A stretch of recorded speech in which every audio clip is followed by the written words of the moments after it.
Bismillahirrahmanirrahim. Today we will be discussing a very important symptom or complaint. Almost OPD और emergency की आप ये कह सकते हैं कि more than 20% presentations जो हैं वो फीवर के साथ ही आती और इसकी अप्रोच पता होना, बेसिक अप्रोच पता होना बहुत ज़रूरी है ताकि कोई ग्रेव डायग्नोसिस मिस ना हो, चूँकि बहुत सारी इन्फेक्शियस डिजीज़ ऐसी हैं जो अगर सही से टैकल ना की जाएं तो उसकी काफ़ी ज़्यादा कॉम्प्लिकेशंस आती हैं, जिसमें पेशेंट की मॉर्बिडिटी एंड मोर्टेलिटी का ज़्यादा होना। सेकंड नंबर पे एंटीबायोटिक रेजिस्टेंस का ज़्यादा होना। क्या आपने ठीक से हिस्ट्री एग्जामिनेशन नहीं किया और बेस्ड ऑन फ्यू फैक्ट्स आपने एक पेशेंट को एंटीबायोटिक लिख के दे दी जिसकी उसको ज़रूरत नहीं थी, that will undue create an antibiotic resistance in society. So fever की अप्रोच का आइडिया होना इस हवाले से बहुत ज़रूरी है। So before we discussing the actual approach, here are few important facts and definitions that you must know. First of all is what is fever? आप कब कहेंगे कि पेशेंट को बुखार है? Fever is generally defined as a core or oral temperature of 38 degrees Celsius or 100.4 degree Fahrenheit or higher, excluding people with hyperthermia. So fever by definition तब होगा जब थर्मामीटर के ऊपर उसको आप डॉक्यूमेंट करें और वो 100.4 डिग्री फ़ारेनहाइट से ज़्यादा हो और पेशेंट को हाइपरथर्मिया ना हो, पेशेंट हाइपरथर्मिया की डेफिनेशन में फॉल ना करता हो। Why patient develop fever? Fever is basically a protective mechanism. ये जिस्म का एक मदाफ़ती आप ये कह सकती हैं अलामत है या मदाफ़ती सिस्टम है कि जब भी कोई इन्फेक्शन या कोई फॉरेन ऑर्गेनिज्म या कोई माइक्रोब एंटर होता है जिस्म में, so it triggers your immune system and which in turn release a lot of cytokines like interleukins and other cytokines which reset or elevate the thermoregulatory set point in your hypothalamus, which in turns create the feeling of fever, or which in turns create the symptom or complaint of fever. सो अगर ये definition पूरी होती है तब patient को fever है, अगर definition पूरी नहीं होती है तो फिर फीवर नहीं है पेशेंट को।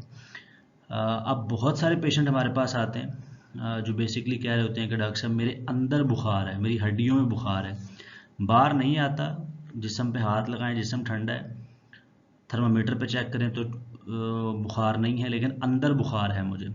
तो बेसिकली फटीग या बॉडी वीकनेस या माइल्जियाज आर्थ्रेल्जियाज उसको कहना चाह रहे होते हैं, वो फीवर नहीं होता है।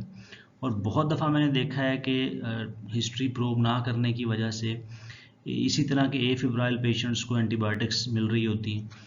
इसी तरह एक और मिसनोमर जो बहुत कॉमन है हमारी सोसाइटी में क्वैकरी की वजह से, और अक्सर डॉक्टर्स भी उसको प्रोपोगेट कर रहे होते हैं, that is a term of chronic typhoid. There is no such thing of as a chronic typhoid, लेकिन वो लोगों को बता दिया जाता है कि जी ये जो हल्का हल्का मीठा बुखार आपके जिस्म में है ये टाइफाइड की वजह से है।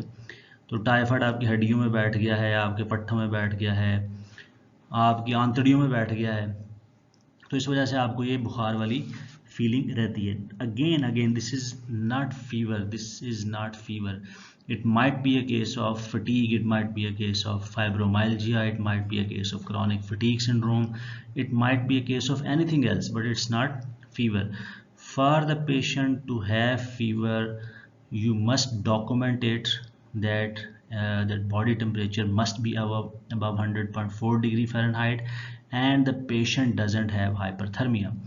So what is hyperthermia? तो आपको हाइपरथर्मिया का पता होना चाहिए, तभी आप उसको एक्सक्लूड करेंगे। That is elevation in body temperature without elevation of thermoregulatory set point. तो hyperthermia is basically it's an environmental phenomena और it's reaction to some drugs. दो ही वजूहात हैं जिसकी वजह से हाइपरथर्मिया होता है आमतौर पे, या तो एक्सटर्नल टेम्परेचर या एनवायरमेंटल टेम्परेचर इतना ज़्यादा हो कि पेशेंट का अपना बॉडी टेम्परेचर बढ़ जाए without elevation of thermoregulatory set point, जो आमतौर पे हीट स्ट्रोक के अंदर हम देखते हैं पेशेंट्स को, या कोई ड्रग आपने इस तरह किसे दे दी है जिसने पेशेंट का बॉडी टेम्परेचर बढ़ा दिया, जिसको मैलिग्नेंट हाइपरथर्मिया कहते हैं। बहुत सारी जो एनेस्थेटिक्स हैं वो मैलिग्नेंट हाइपरथर्मिया करवाते होते हैं। सो फीवर और हाइपरथर्मिया में क्या फ़र्क है? फीवर में in response to some microbe, in response to some toxin, in response to some carcinogen, in response to some autoimmune or antigen, your body secretes cytokines which in turn elevate the thermoregulatory set point in your brain, which in turn creates a sensation of, which in turn elevates your body temperature. While hyperthermia is the elevation in body temperature without elevation of thermoregulatory set point. So what is hyperpyrexia? Hyperpyrexia is elevation in body temperature to more than 41.1 degrees Celsius or 106 degree Fahrenheit. So hyperpyrexia means कि जिस्म के temperature का बहुत ज़्यादा बढ़ जाना, like 41.1 degree Celsius हो या 106 से ज़्यादा हो, 106 से ज़्यादा हो जाए, तो ये ड्यू टू हाइपरथर्मिया भी हो सकता है और फीवर की वजह से भी हो सकता है, इसलिए इसको हम हाइपरपायरेक्सिया कहते हैं। No fourth thing, what are the patterns of fever? ये बहुत एक थ्योरेटिकली एक बहुत इंपॉर्टेंट चीज़ है, एग्जाम्स में बहुत ज़्यादा पूछा जाता है, क्लिनिकली बहुत कम सिग्निफिकेंस है इसकी, लेकिन आपको पता होना चाहिए। बाज़ औक़ात पेशेंट्स आपके पास बड़े टिपिकल पैटर्न के साथ प्रेजेंट कर लेते हैं, लेकिन यूजुअली आजकल के सिनेरियोज़ में आपको टिपिकल पैटर्न का मिलना बहुत मुश्किल है। Why? Because of availability of antipyretics agents. लोग आमतौर पे पैरासीटामोल या ब्रूफिन वगैरह ले रहे होते हैं साथ साथ, तो कोई एक पैटर्न डेवलप हो नहीं पाता उनके अंदर फीवर का। So there are 4 patterns. Either the patient might be having continuous fever, तो कॉन्टिन्यूस फीवर हो सकता है जिसमें फ्लक्चुएशंस जो हैं वो लेस देन 1 डिग्री सेल्सियस हों। रेमिटेंट फीवर हो सकता है पेशेंट को, इस तरह का फीवर जिसके अंदर फ्लक्चुएशंस जो है वो मोर देन 1 डिग्री सेल्सियस हों, उसमें 1 डिग्री सेल्सियस से कम है, इसमें 1 डिग्री सेल्सियस से ज़्यादा है, लेकिन दोनों के अंदर, दोनों टाइप्स ऑफ फीवर के अंदर फीवर बेसलाइन को टच नहीं करता है, बेसलाइन को टच नहीं करता है। देन इंटरमिटेंट फीवर, इस तरह का फीवर जिसके अंदर फीवर बेसलाइन को टच करता है, 3-4 घंटे या उससे ज़्यादा फीवर रहता है, उसके बाद वो सेटल डाउन कर जाता है, पेशेंट मुकम्मल एफिब्राइल हो जाता है, उसके बाद उसको दोबारा फीवर चढ़ना शुरू हो जाता है, इसको हम इंटरमिटेंट फीवर कहते हैं। रिलैप्सिंग फीवर, इस तरह का फीवर जिसमें एपिसोड्स में फीवर आए कि 1-2 दिन बुखार रहा, फिर हफ्ता 1.5 हफ्ता एफिब्राइल हो गया पेशेंट, फिर उसको दोबारा फीवर की एपिसोड आ गई, इसको हम रिलैप्सिंग फीवर का नाम देते हैं। So these are the 4 types of or 4 patterns of fever, but again जैसे मैंने कहा क्लिनिकली बहुत ज़्यादा सिग्निफिकेंट नहीं है पैटर्न्स, क्योंकि एंटीपायरेटिक्स की एक्सेसिव और रेडली यूज़ की वजह से हमें पैटर्न नहीं मिलता है फीवर का आमतौर पे। Protective response of fever, yes, fever is a protective response of body. It's a protective response of body. How? Fever stimulate both innate and adaptive immune response. तो ये बहुत इम्पॉर्टेंट पॉइंट है जो कि जानना ज़रूरी है। आमतौर पे अक्सर डॉक्टर्स और अक्सर पेशेंट्स बुखार को डिजीज़ समझ के ट्रीट कर रहे होते हैं। नो, बुखार इज़ नॉट अ डिजीज़, बुखार इज़ अ कंप्लेंट और इट्स अ सिम्टम जो कि आपको आइडेंटिफिकेशन दे रहा होता है कि अंडरलाइन कोई सीरियस इन्फेक्शियस और नॉन इन्फेक्शियस प्रोसेस चल रहा है, and it's basically a first line defence against that infection. तो कोई भी माइक्रोब आपके जिस्म में जब आता है तो आपके बॉडी का जो पहला रिस्पॉन्स होता है वो यही होता है कि वो through cytokines thermoregulatory set point को बढ़ाती है ताकि जिस्म का बॉडी टेम्परेचर बढ़े, और ये एलिवेटेड बॉडी टेम्परेचर खुद वायरसिडल और बैक्टीरियोसिडल होता है, वो जो माइक्रोब्स हैं उनको किल कर देता है, और इसके साथ साथ वो इनेट और एडेप्टिव इम्यून रिस्पांस को भी स्टिमुलेट कर देता है। बताना क्यों ज़रूरी है कि बुखार को तोड़ने की तरफ नहीं भागें। पैरासीटामोल या ब्रूफिन मसले का हल नहीं है। Don't give paracetamol and Brufen to mild elevations of body temperature. Like अगर मैं कहूँ कि एक पेशेंट का टेम्परेचर 99 है या 100 है या 101 है, तो आप अंडरलाइंग काज को ट्रीट करें, आप फीवर को सेटल करने की तरफ ना जाएं, क्योंकि वो फीवर, इतना फीवर बेनिफिशियल है पेशेंट के लिए। अगर पेशेंट खा पी रहा है, डिहाइड्रेट नहीं हो रहा है, तो जस्ट लेट इट गो। आप अंडरलाइंग काज को फाइंड आउट करें, उसको ट्रीट करें, और पेशेंट की न्यूट्रिशन का ख्याल रखें, उसकी हाइड्रेशन स्टेटस का ख्याल रखें।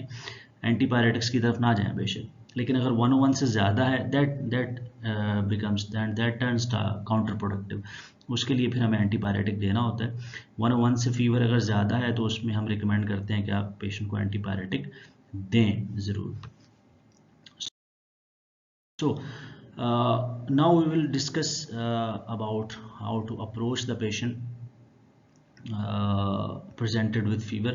First thing first, especially if patient presented to you in ER with high grade fever, or the history of fever from prolonged period of time, first question that you have to ask to yourself, is patient in sepsis?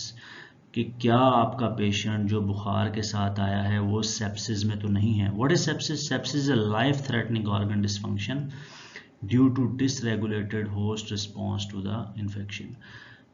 That is a dysregulated host response. इसमें बहुत ज़्यादा और excessive amount में cytokines release होते हैं, which in turns leads to life-threatening organ dysfunction. What are the features of sepsis? The patient might be having fever or hypothermia. The patient respiratory rate will be more than 22. The patient's systolic blood pressure might be less than 100. The patient might be confused or drowsy. SOFA scoring, it's very important tool in emergency. There is a quick SOFA score, and there is a proper SOFA score, and you have to calculate the SOFA score. If it's more than 2, it's again justify the patient is in sepsis. So after these five things, आपके पास fever के साथ patient आया, आपने history start की, साथ ही उसके vitals ले लें, उसका कॉन्शियस लेवल देख लें, उसका बीपी देख लें, रेस्पिरेटरी रेट देख लें, और सोफा स्कोर कैलकुलेट कर लें। अगर तो ये 5 चीज़ें सेटिस्फाई हो जाती हैं, that means your patient is in sepsis. आपने अर्जेंट बेसलाइंस भेजनी है और कल्चर्स भेजने हैं और सेप्सिस बंडल स्टार्ट करना है। What is sepsis bundle? उसके 3 या 4 कंपोनेंट होते हैं। We will discuss sepsis in our medical emergency section इंशाल्लाह। सो सेप्सिस बंडल के अंदर आप पेशेंट को IV फ्लूइड शुरू करते हैं 30 ml per kg के साथ जो है, and you maintain the patient central Venus pressure. आप सीरम लैक्टेट लेवल्स भिजवाते हैं पेशेंट के, and you give first shot of empirical antibiotic within 1 hour. आप पहले घंटे के अंदर अंदर empirical antibiotic का फर्स्ट शॉट दे देते हैं उस पेशेंट को। This is sepsis bundle. So these are the 7 points that you have to satisfy in every patient presented to you in ER before going for a thorough history, that you have to rule out that is the patient in sepsis or not. If the patient in sepsis, you have to manage that patient on the line of sepsis. So you have ruled out the patient is not in sepsis. So how will you approach that patient? So we have already discussed in our approach to the general symptoms, which is pretty much same in almost every general symptom. तो हम एक general सी approach और एक schematic सा पढ़ आए हैं पीछे कि हमने किसी भी जनरल सिम्टम को कैसे अप्रोच करना है। फीवर भी ऑलमोस्ट उसकी अप्रोच भी उसी से मिलती जुलती है। So what will be the step 1? You have to describe and define the symptom first. तो पहला आपने जो सवाल मरीज से करना है, आपने उससे पूछना है कि भाई आपका बुखार से क्या मुराद है। जैसे मैंने पहले बताया कि डेफिनेशन सेटिस्फाई होना फीवर की ज़रूरी है फर्दर प्रोसीड करने के लिए। जैसे मेरे पास बहुत सारे पेशेंट OPD में आते हैं, आपने भी अक्सर देखा होगा, वो कहते हैं कि डॉक्टर साहब मुझे पिछले 2 साल से बुखार है, और वो बैठा आपको बड़े आराम से हिस्ट्री दे रहा होता है। आमतौर पे 2 साल का फीवर जो है वो यूजली अगर उसके अंडरलाइंग कोई ट्रू अंडरलाइंग काज हो तो आमतौर पे 2 साल में पेशेंट बचता नहीं है आपका, अगर वो ट्रीट नहीं हुआ है तो। सो पेशेंट से कहते हैं कि जी मुझे 2 साल से बुखार है और अंदर ही अंदर बुखार है, मेरे हड्डियों में बुखार है, मेरे पट्ठों में बुखार है, लेकिन बाहर मैं चेक करूं तो मुझे बुखार नहीं होता है। This is not a case of fever. ये फीवर का केस नहीं है, इस पे आपने ये सारी अप्रोच नहीं लगानी है। आपने उसको पहले डिफाइन करना है कि पेशेंट को एक्चुअल सेंस में फीवर है, that is documented with thermometer having body temperature of more than 100.4 degree Fahrenheit, and exclusion of hyperthermia. So आपने उसको डिस्क्राइब कर लिया कि पेशेंट को फीवर है, then you have to do the ODIPARA. आप उसमें ऑनसेट देखेंगे। देन ड्यूरेशन बहुत अहम है फीवर की अप्रोच के अंदर। अगर एक पेशेंट को 3 दिन का बुखार हुआ है, एक पेशेंट आपके पास आया, उसने कहा कि डॉक्टर साहब मुझे 3-4 दिन पहले बुखार हुआ था और वो 1-2 दिन के अंदर ठीक हो गया, then you don't have to bother about it any more. आम तौर पे लेस देन 3 डेज का फीवर सेल्फ लिमिटिंग होता है, due to some viral infections होता है। उसके लिए आपको कोई वर्कअप करने की, कोई डिटेल एक्सटेंसिव हिस्ट्री लेने की ज़रूरत नहीं होती है। अगर 3 to 14 डेज का फीवर है, मोस्टली आपकी जो वायरल बैक्टीरियल इन्फेक्शंस हैं वो इसी विंडो पीरियड के अंदर फॉल कर रही होती हैं, 3 से 14 दिन के बुखार के अंदर। अगर 14 दिन से लंबा है बुखार, that might indicate some chronic infection, some connective tissue disorders, some endocrinopathies, malignancies and other stuff. So ये बहुत ज़रूरी है कि आपको ड्यूरेशन का पता हो और आपको ये भी पता हो कि किस विंडो पीरियड के अंदर मैंने किस तरह से एक्ट करना है आगे और उसको अप्रोच कैसे करना है। Second thing, progression and pattern of fever. आप प्रोग्रेशन और या पैटर्न की तरफ थोड़ा सा फोकस कर लें, क्या ये कॉन्टीन्यूस है, इंटरमिटेंट है, रेमिटेंट है, रिलैप्सिंग है। मैंने पहले भी आपसे आपको बताया है कि पैटर्न बहुत ज़्यादा हेल्पफुल नहीं होता है, जो कि पेशेंट एंटीपायरेटिक्स ले रहे होते हैं तो कोई एक पैटर्न पेशेंट डेवलप कर ही नहीं पाता है। कोई रिलीविंग या एग्रीवेटिंग फैक्टर्स आपको मिलते हैं, and associated chills and rigors का लास्ट में पूछें। आमतौर पे मलेरिया का पेशेंट, टाइफाइड का पेशेंट, पायोजेनिक इन्फेक्शंस के पेशेंट आपके पास चिल्स एंड राइगर्स के साथ प्रेजेंट करते हैं। ये थोड़ा बहुत क्लू आपको इसमें से मिल जाता है। So after ODIPARA we have discussed, then you will proceed to the associated symptoms. तो सबसे पहले आप बाकी जनरल सिम्टम्स की थोड़ी सी हिस्ट्री ले लेंगे कि पेशेंट को साथ नाइट स्वेट्स या स्वेटिंग तो नहीं होती है, कुछ जिसम पे रैश तो डेवलप नहीं किया है पेशेंट ने फीवर के साथ। अगर रैश डेवलप हुआ है तो उसकी डिस्ट्रीब्यूशन क्या है, मैकुलर है, मैकुलोपेपुलर है, नॉडुलर है, पस्चुलर है रैश पेशेंट का। एनी वेट चेंजेस, कोई वेट में तब्दीली तो नहीं आई, सिग्निफिकेंटली वेट लॉस की पेशेंट आपको हिस्ट्री देता है साथ। There are lot of diseases जिसके अंदर फीवर के साथ वेट लॉस आता होता है। Lumps and bumps in the body, lymphadenopathy तो नहीं है, और वो आपने स्पेसिफिकली पूछना है जहाँ पे लिम्फ नोड्स होते हैं। जनरल क्वेश्चन नहीं करेंगे कि आपके जिस्म के ऊपर कोई गिल्टियाँ तो नहीं है, अदरवाइज पेशेंट अपने लाइपोमास और सेबेशियस सिस्ट वगैरह गिनवाना शुरू कर देते हैं और वो चीज़ें मज़ीद कंफ्यूज हो जाती हैं आपके लिए। तो आप स्पेसिफिकली पूछें कि भाई आपके गले में, बगलों में, ग्रॉइन में कोई लम्प्स और बम्प्स वगैरह तो नहीं है, कोई गिल्टियाँ वगैरह तो नहीं है। पैलर, अनीमिया के लिए आप देख लेंगे, चूँकि most of the infections like TB है, जो क्रॉनिक इन्फेक्शंस हैं आपकी, मैलिग्नेंसीज हैं लाइक ब्लड कैंसर्स हैं आपके, उनमें पैलर आता होता है। And sleep disorder, sleep changes, bone pains, ये क्वेश्चंस आपने पेशेंट से कर लेने हैं। ये रटे होने चाहिए आपके फिंगर टिप्स के ऊपर जनरल सिम्टम्स, और वो साथ ही आपने पेशेंट से पूछ लेने हैं। मोस्ट ऑफ द डायग्नोसिस जो हैं वो आपके इसमें से बन जाते होते हैं। स्पेसिफिकली अगर एक पेशेंट आपके पास प्रलॉन्ग हिस्ट्री है, मोर देन 40 डेज की उसकी हिस्ट्री है फीवर की, साथ उसको सिग्निफिकेंट वेट लॉस भी है और लम्प्स एंड बम्प्स भी उसको बन रहे हैं और वो पेल भी है, तो ये काफ़ी हद तक डिफरेंशियल डायग्नोसिस को नैरो कर देता है कि patient might be having some lymphoproliferative disorder और some chronic infection. Then second thing that we have already discussed कि आपने जर्नल सिम्टम्स पूछने के बाद लोकलाइज करना है फीवर को, कि ये किसी ऑर्गन सिस्टम के अंदर लोकलाइज होता है या नहीं होता है। तो you will start from head to toe, आप सारे सिस्टम्स को टच करते आएंगे और फोकस ढूंढने की कोशिश करेंगे कि स्पेसिफिकली फोकस ऑफ इन्फेक्शन, चूँकि फीवर मोर देन 70-80% टाइम्स जो है वो इंडिकेट अंडरलाइंग इन्फेक्शन को ही कर रहा होता है। तो आपने फोकस ऑफ इन्फेक्शन ढूंढना है बेसिकली, कि उसका फोकस क्या है, CNS है उसका फोकस, ENT है उसका फोकस, चेस्ट है उसका फोकस, हार्ट है उसका फोकस, GIT है, हेपेटोबिलरी है, जेनिटो यूरिनरी सिस्टम है उसका फोकस, मस्कुलोस्केलेटल सिस्टम है उसका फोकस। फोकस कहाँ पे है फीवर का या इन्फेक्शन का। सो देन थर्ड स्टेप के ऊपर आपके पास पेशेंट है जिसका आपको फोकस नहीं मिला है, तो that we will say fever without focus, fever without focus. आपने डिटेल हिस्ट्री ली, patient presented to you with high grade fever but there was no focus. तो पांच बड़े डिफरेंशियल जो आपके जहन में आने चाहिए, स्पेशली अगर आप पाकिस्तान में हैं तो आपने सबसे ऊपर टॉप ऑफ द लिस्ट के ऊपर मलेरिया को रखना है, क्योंकि मलेरिया का पेशेंट आपके पास high grade fever with chills and rigors के साथ आता है, एपिसोडिक होता है फीवर ये मोस्टली। तो मलेरिया को आपने लाजमी कंसीडर करना है और फीवर के दौरान आपने उसका ब्लड का sample thick and thin slide के लिए ले लेना है। सेकंड कॉमन डायग्नोसिस जो आपने जहन में रखना, दैट इज़ एंटेरिक फीवर। उसमें typical step ladder pattern with evening rise आता होता है पेशेंट को फीवर जो है, लेकिन बाज़ औक़ात कोई पैटर्न नहीं होता उसमें, यूजली कॉन्टीन्यूस फीवर होता है एंटेरिक में। तो enteric fever will be your second top differential diagnosis अगर कोई फोकस आपको नहीं मिला है। Third is dengue fever, as dengue is very much prevalent hair.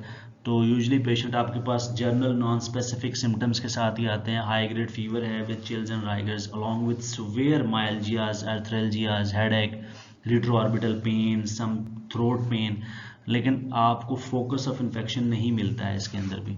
Then infective endocarditis, yes, after ruling out malaria, enteric fever and dengue fever, अगर still you didn't find the cause, तो आपने फिर अगली ये 3 चीज़ें हैं इसकी तरफ फोकस करना है। चूँकि डेंगू फीवर भी सेल्फ लिमिटिंग है, आफ्टर 7 to 9 डेज फीवर खुद ब खुद सेटल हो जाता है। मलेरिया के अंदर भी पेशेंट्स अगर ट्रीट ना हो तो वो एक टिपिकल पैटर्न जो है वो डेवलप कर लेता होता है, ख़ासतौर पर विवेक्स या मलेरिया, उसके अंदर अल्टरनेटिंग डेज पे फीवर आ रहा होता है, तो उसमें पेशेंट का डायग्नोसिस बन ही जाता है और पेशेंट को ट्रीट कर दिया जाता है। एंटेरिक फीवर भी आपने एंटीबायोटिक दे दिया या आपने ब्लड कल्चर से कंफर्म कर लिया कि पेशेंट को एंटेरिक फीवर है या नहीं है, तो अगर ये 3 चीज़ें रूल आउट हो जाती हैं और पेशेंट का फोकस नहीं है तो देन ये 3 चीज़ें आपने लाजमी सर्च करनी है, that is infective endocarditis. Specifically अगर एक पेशेंट आपके पास high grade fever with chills and rigors के साथ आता है, उसकी आईवी ड्रग अब्यूज़ की हिस्ट्री है and now he has palpitations, chest pain and shortness of breath, तो आप इन्फेक्टिव एंडोकार्डाइटिस को सस्पिशन में रखेंगे। प्रिकार्डियम ऑस्कल्टेट करें for any new onset regurgitant murmur. Infective endocarditis में रिगर्जिटेंट मर्मर्स होते हैं MRAR के, तो आप इन्फेक्टिव एंडोकार्डाइटिस को अपनी सस्पिशन में रखेंगे। इकोकार्डियोग्राफी कराएंगे उस पेशेंट की। Then brucellosis and leptospirosis. Brucellosis brucella की वजह से होता है, आमतौर पे इंजेक्शन ऑफ रॉ मिल्क, अगर एनिमल एक्सपोजर है, रॉ मिल्क या डेयरी प्रोडक्ट से एक्सपोजर है और पेशेंट आपके पास इस तरह से फीवर के साथ आ गया है जिसका कोई फोकस नहीं है, you can suspect Brucella.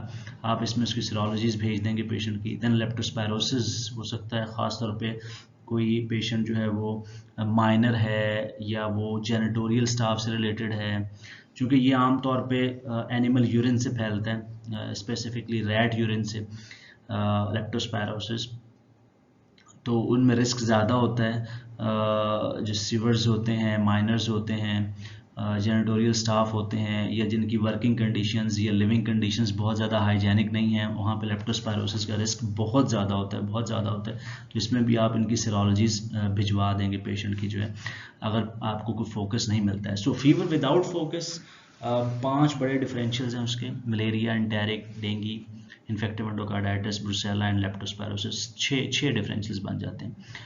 So after considering all 6 diagnoses, आप अपनी हिस्ट्री को कंप्लीट करेंगे by asking questions regarding drugs की हिस्ट्री लाजमी लेनी है। वैसे तो ड्रग फीवर कोई भी मेडिकेशन बेसिक वो प्रिस्क्राइब्ड हो, अनप्रिस्क्राइब्ड हो, वो फीवर करवा सकती है, लेकिन drug fever is a diagnosis of rule out.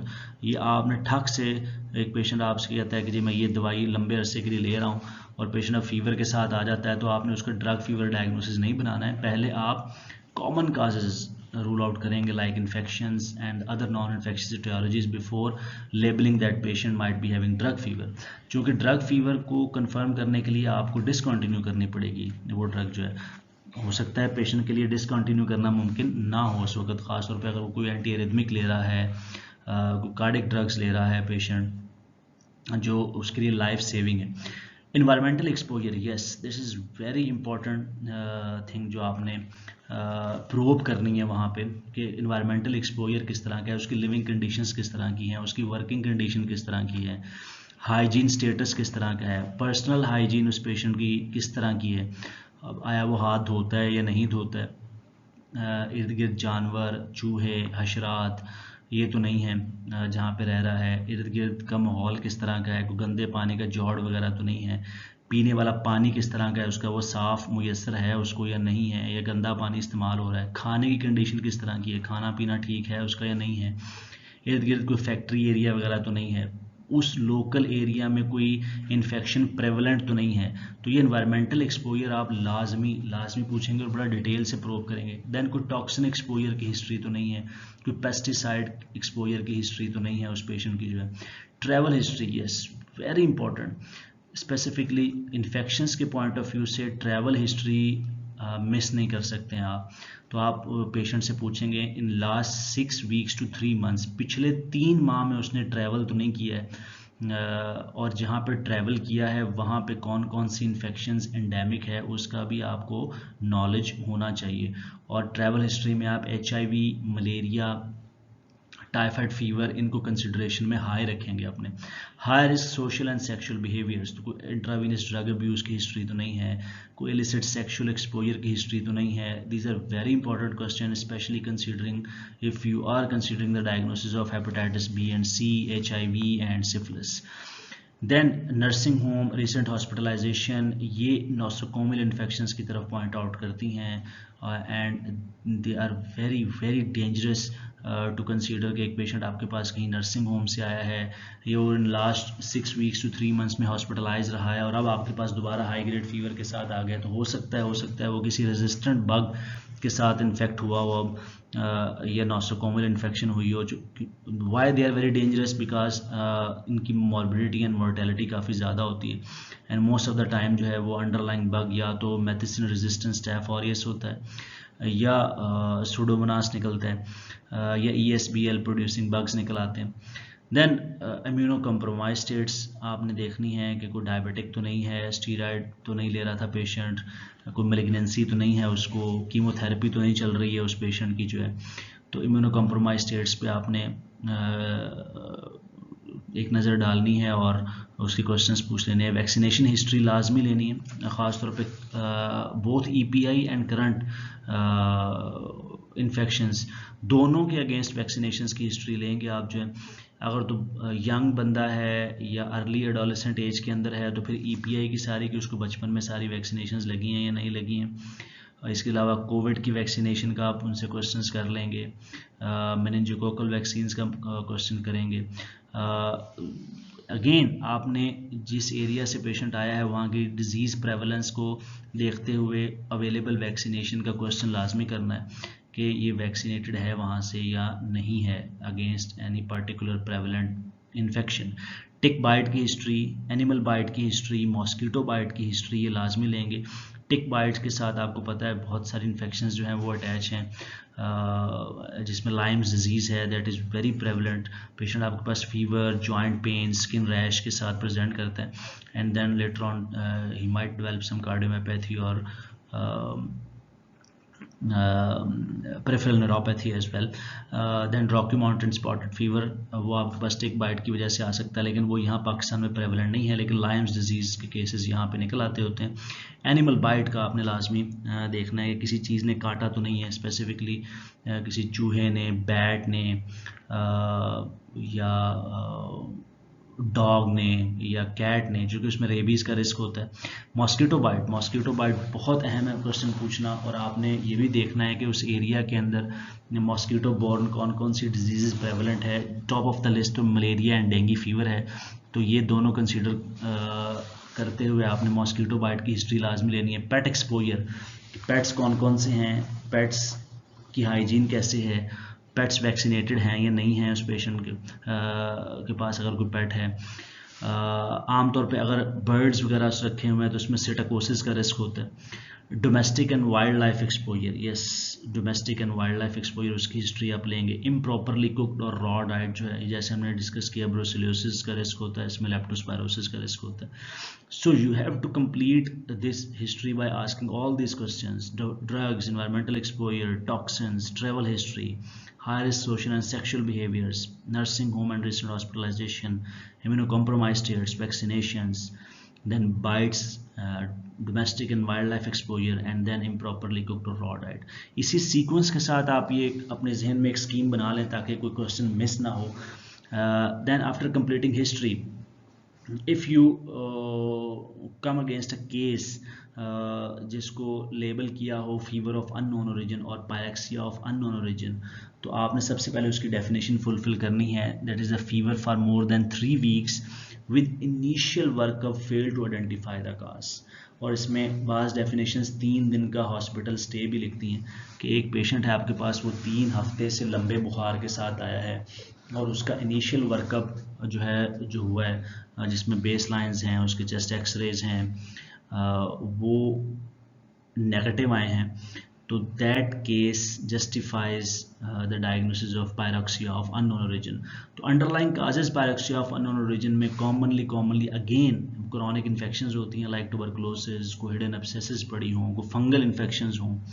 Then second number पे मैलिग्नेंसीज आ जाती हैं, कनेक्टिव टिश्यू डिसऑर्डर्स आ जाते हैं जिनको प्रोव करना है अब आपने। ड्रग फीवर है, फैक्टिशियस फीवर है, एंड एंडोक्राइनोपैथीज हैं।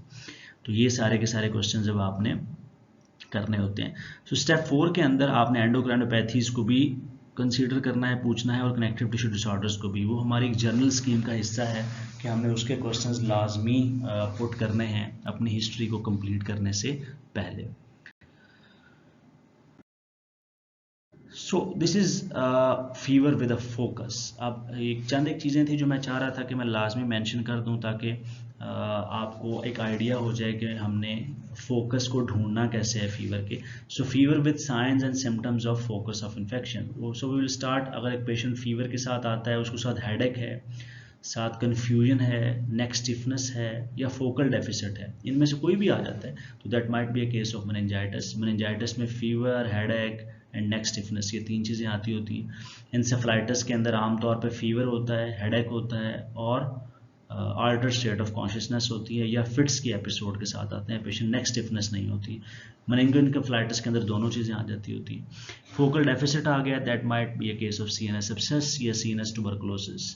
तो ये आपने कंसीडर करना है अगर आपको सीएनएस के न्यूरोलॉजिकल डिसफंक्शन के कोई ना कोई सिम्टम्स या साइंस मिल जाते हैं फीवर के साथ। Second, fever with runny nose, post nasal drip, sore throat, air एक्, साइनोसाइटिस, राइनाइटिस, ये मिल जाता है, तो ये अपर रेस्पिरेटरी ट्रैक इन्फेक्शन को शो करता है। फीवर के साथ कफ है, स्पूटम है, या प्लूरिटिक चेस्ट पेन है, that shows lower respiratory tract infection, like pneumonia हो सकता है, एक्यूट ब्रोंकाइटिस हो सकता है उस पेशेंट को, infective worsening of asthma, COPD, ILD हो सकता है उस पेशेंट को। इसी तरह फीवर के साथ कोई अब्डोमिनल पेन है उसको, या डायरिया है, वॉमिटिंग है, जॉन्डिस है, पेल्विक सिम्टम्स आ जाते हैं पेशेंट को, या कोई लोअर यूरिनरी ट्रैक के सिम्टम्स आ जाते हैं फीवर के साथ, दैट मीन्स आइदर GIT और जेनिटो यूरिनरी सिस्टम इन्फेक्शंस। तो ये इनकी इन्फेक्शंस को शो कर रहा होता है आमतौर पे जो।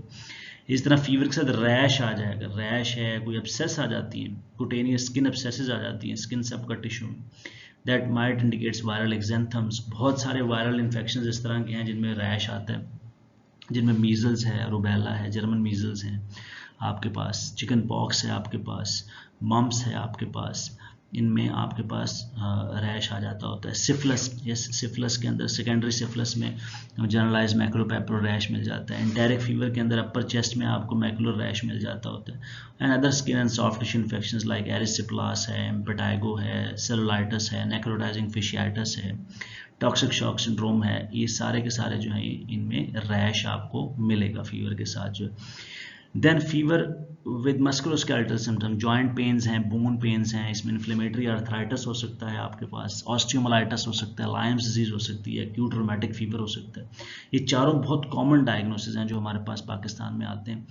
एक्यूट रोमैटिक फीवर में आपको माइग्रेटरी पोलियार्थराइटिस मिल जाएगा, लायम्स डिजीज में आपको कंकॉमिटेंट स्किन रैश मिल जाएगा, ऑस्टियोमाइलाइटिस के अंदर आपको typical bone pen, severe bone pen मिलेगी फीवर के साथ आपको जो है। Inflammatory arthritis like septic arthritis and other inflammatory arthritis, उसके अंदर आपको जॉइंट स्वेलिंग मिल जाएगी फीवर के साथ जो है। सो इस तरह से आपको फोकस इस तरह से आप ढूंढेंगे फीवर के साथ। आप हर सिस्टम से रेलिवेंट क्वेश्चंस पूछेंगे and then you will conclude your diagnosis and then you will order investigation in light of that constellation of symptoms and signs and differential diagnosis. Then after taking thorough history, you didn't come up with any diagnosis and you label that patient with fever of unknown origin. So what might be the possibilities of fever of unknown origin? उसमें आप क्या देखते हैं? Top of the list में infections हैं, उसमें tuberculosis. Pakistan में सबसे पहले आपने टीबी को रूल आउट करना है कि पेशेंट को ट्यूबरकुलोसिस तो नहीं है। डिसेमिनेटेड ट्यूबरकुलोसिस के पेशेंट्स आपके पास नॉन स्पेसिफिक सिम्टम्स के साथ ही आते हैं फीवर के साथ जो है। ये बहुत इम्यूनो कॉम्प्रोमाइज पेशेंट हो वो भी इसी तरह नॉन स्पेसिफिक सिम्टम के साथ प्रेजेंट करता है। Recurrent UTIs, yes, that patient might present to you with fever. Abscesses, specifically intra-abdominal abscess है, skin soft tissue abscess है, ये आपके पास प्रेजेंट कर सकता है फीवर के साथ। फंगल इन्फेक्शंस, यस, अगर इम्यूनो कॉम्प्रोमाइज्ड है पेशेंट आपका तो उसमें फीवर का सोर्स आपको हो सकता है ना मिले और पेशेंट को फंगल इन्फेक्शन हो। स्पेसिफिकली चेस्ट में फंगल इन्फेक्शंस का रिस्क ज़्यादा होता है। इस तरह ओरोफ्रेंजियल कैंडिडियासिस है, वेजाइनल कैंडिडियासिस है, कैंडिडियल यूटीआईज हैं, ये सारी की सारी जो है वो हो सकती हैं इस पेशेंट को। Infective endocarditis, yes, we have already discussed कि अगर एक पेशेंट आपके पास आता है जिसका कोई फोकस नहीं मिलता है और इनिशियल इन्वेस्टिगेशंस भी आप करवा लेते हैं and you label that patient with pyrexia of unknown origin, तो आप इन्फेक्टिव एंडोकार्डाइटिस को लाजमी प्रूव करें। उसके रिस्क फैक्टर्स का पूछें, को पुअर डेंटल हाइजीन, को डेंटल मैनिपुलेशन, को आईवी ड्रग अब्यूज़ की हिस्ट्री तो नहीं मिलती है आपको। Then HIV, yes, HIV serologies are mandatory just like work for tuberculosis is mandatory। HIV की serology भी आप मैंडेटरी भेजेंगे किसी भी पेशेंट की जिसका आपको फोकस नहीं मिला है और लेटर ऑन ओरिजिन भी नहीं मिला है। ऑस्टियोमाइलाइटिस, ये भी आप कंसीडरेशन में रख सकते हैं अपनी इन्फेक्शंस में। So these are 5 and 6 infections जिसको आप टॉप ऑफ द लिस्ट पे रख के इन्वेस्टिगेट करेंगे अगर एक पेशेंट इनिशियल वर्कअप पे डायग्नोज नहीं हुआ है।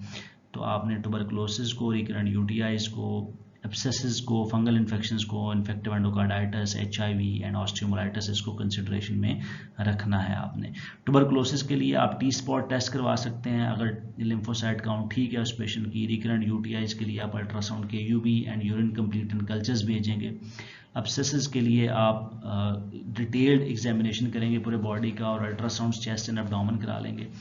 फंगल इन्फेक्शंस के लिए आप फंगल कल्चर्स भेज देंगे। इन्फेक्टिव एंडोकार्डाइटिस के लिए आप इकोकार्डियोग्राफी कराएंगे। HIV के लिए आप सीरोलॉजी भेज देंगे। ऑस्टियोमाइलाइटिस आप जो है वो MRI के ऊपर डायग्नोज करते होते हैं। सेकंड नंबर पे अगर आपको इन्फेक्शंस नहीं मिलती हैं या आपकी सस्पिशन हाई होती है कनेक्टिव टिश्यू डिसऑर्डर्स की जिसमें स्टिल्स डिजीज़ है, adult onset Still's disease, high grade fever with arthritis and organomegaly के साथ आते हैं अलॉन्ग विद लिम्फेडेनोपैथी। तो अगर आपको हाई ग्रेड फीवर मिलता है, साथ लिवर स्प्लीन भी लार्ज मिल जाती है एंड उसको आर्थराइटिस भी है उस पेशेंट को, आर्थ्रेल्जियाज, आर्थराइटिस आ रहा है उस पेशेंट को साथ, तो आप स्टिल्स डिजीज सस्पेक्ट कर सकते हैं। SLE के अंदर, यस, SLE के अंदर फीवर मिल सकता है आपको, लेकिन उसमें बाकी क्राइटेरिया भी पूरे होंगे फिर पेशेंट के। स्मॉल जॉइंट इन्फ्लेमेशन आएगी, आर्थराइटिस आएगा उसमें, सिमेट्रिकल पॉलीआर्थराइटिस जिसे हम कहते हैं, फोटोफोबिया आ जाएगा, हेयर फॉल आ जाएगा, देन ओरल अल्सर्स आ जाएंगे उसके अंदर, सीरोसाइटिस आ जाएगा उसके अंदर जो है पेशेंट को, रीनल इन्वॉल्वमेंट हो सकती है उस पेशेंट की जो है। देन वेस्कुलाइटिस, उसमें वेस्कुलेटिक रैश आपके पास मिल सकता है,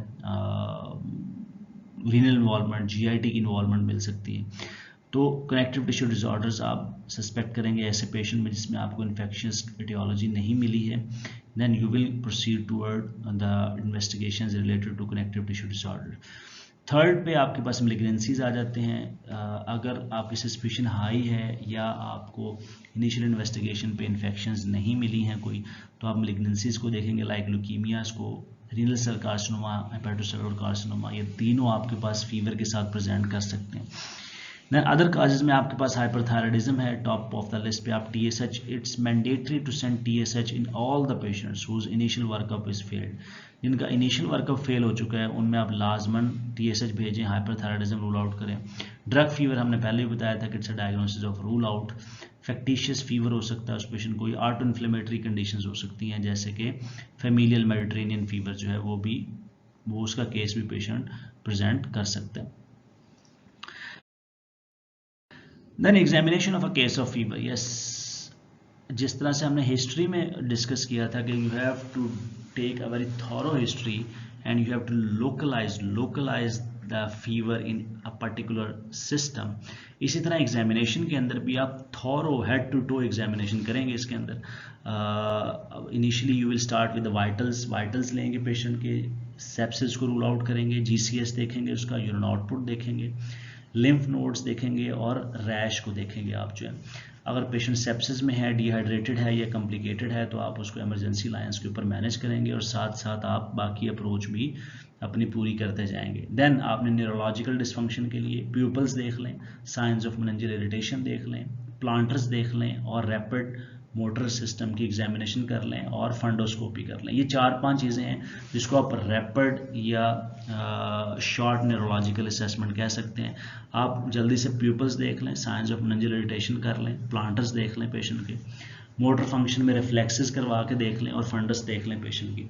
अगर आपको इसके ऊपर कोई फोकल न्यूरोलॉजिकल डेफिसिट मिलता है या नेक स्टिफनेस मिल जाती है या कोक्लियर नर्व पाल्सी मिल जाती है आपको पेशेंट में, तो आप डिटेल न्यूरोलॉजिकल एग्जामिनेशन की तरफ जाएंगे फिर पेशेंट के।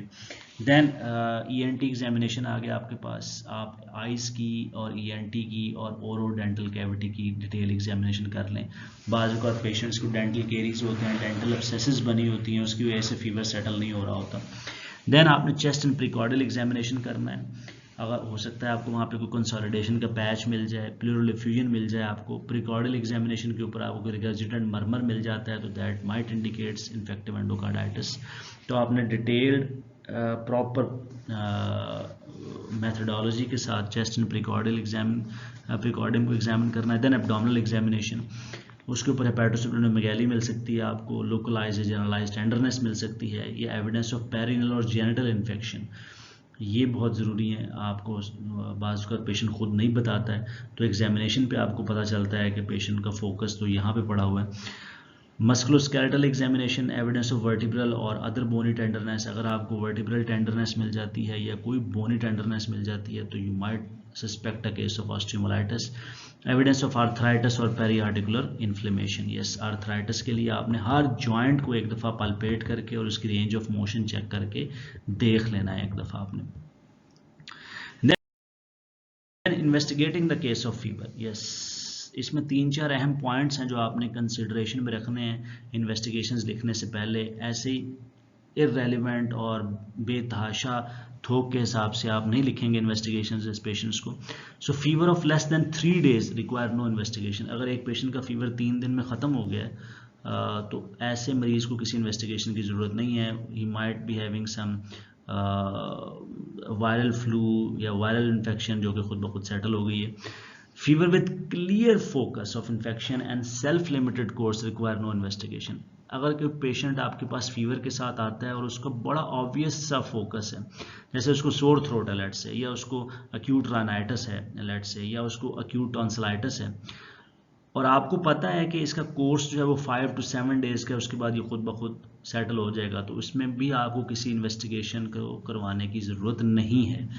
Then third thing, patient with underlying comorbs or high risk features must be investigated to confirm the causative agent. लेकिन अगर कोई पेशेंट आपके पास फीवर के साथ आता है और उसमें आपको उसकी काज भी मिल गई है, उसका फोकस ऑफ इन्फेक्शन भी मिल गया है, लेकिन पेशेंट को कोमॉर्बिडिटीज़ हैं, लाइक वो डायबिटिक है, वो स्टीरॉइड्स पे है, उसको कोई मैलिग्नेंसी है या उसको कोई स्ट्रक्चरल पैथोलॉजी है जहाँ पे इन्फेक्शन हुई है, तो फिर आप इन्वेस्टिगेट करेंगे उसको, क्योंकि इनके अंदर इस तरह के पेशेंट्स के अंदर क्लिनिकल कोर्स इन्फेक्शन का वो कॉम्प्लिकेटेड होता है और उसमें risk of complications and risk of and morbidity और मॉर्टेलिटी उसमें ज़्यादा होती है। Fever with clear focus and complicated course must be investigated relevantly, yes. बाज़-औक़ात आपको फीवर मिल जाता है और उसका फोकस भी पता चल जाता है बिल्कुल, लेकिन उसका कोर्स आपको पता है कि नहीं ये इन्फेक्शन सीवियर है, इसका कोर्स कॉम्प्लिकेटेड है, तो उसमें आपने इन्वेस्टिगेट लाजमी करना। जैसे मेनिंजाइटिस का केस है, आपको क्लिनिकली आइडिया हो गया कि this is case of meningitis, लेकिन आप उस पेशेंट का सीटी भी करवाएंगे और CSF एनालिसिस भी करवाएंगे। उसके बगैर आप उसका ट्रीटमेंट जो है वो कैरी ऑन नहीं कर सकते। All patients with fever without focus must be investigated for malaria, enteric and dengue fever. Yes, we have already discussed that. क्या आपने एक पेशेंट आपके पास आता है 7 और 8 डेज की हिस्ट्री ऑफ फीवर के साथ, लेकिन आपको कोई फोकस नहीं मिलता है, तो आप मलेरिया, एंटेरिक और डेंगू फीवर को लाजमी इन्वेस्टिगेट कर लेंगे। मलेरिया के लिए हम फीवर के दौरान थिक एंड थिन फिल्म करवाते हैं। एंटेरिक फीवर के लिए हम फीवर के दौरान 10 cc ब्लड सैंपल लेते हैं, एटलीस्ट 2 सैंपल्स लेते हैं हम, और उसको साल्मोनेला की ग्रोथ के लिए भेजते हैं। डेंगू फीवर के लिए आप 3rd day onward NS1 antigen and then 5 और 6 डेज के ऑनवर्ड आप IgM करवा के देख लेते हैं। Drug fever is a diagnosis of rule out. Yes, ये आपने ठग से, आपको हिस्ट्री पे कुछ नहीं मिला तो आपने फ़ौरन से अपने जहन में ड्रग फीवर को नहीं ले आना है, पहले आप ऑर्गेनिक काज को रूल आउट करेंगे।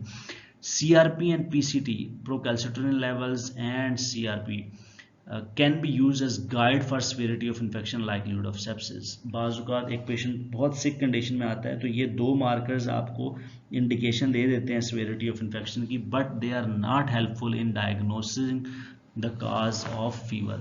उसमें ये कोई हेल्प आउट नहीं करते हैं आपकी।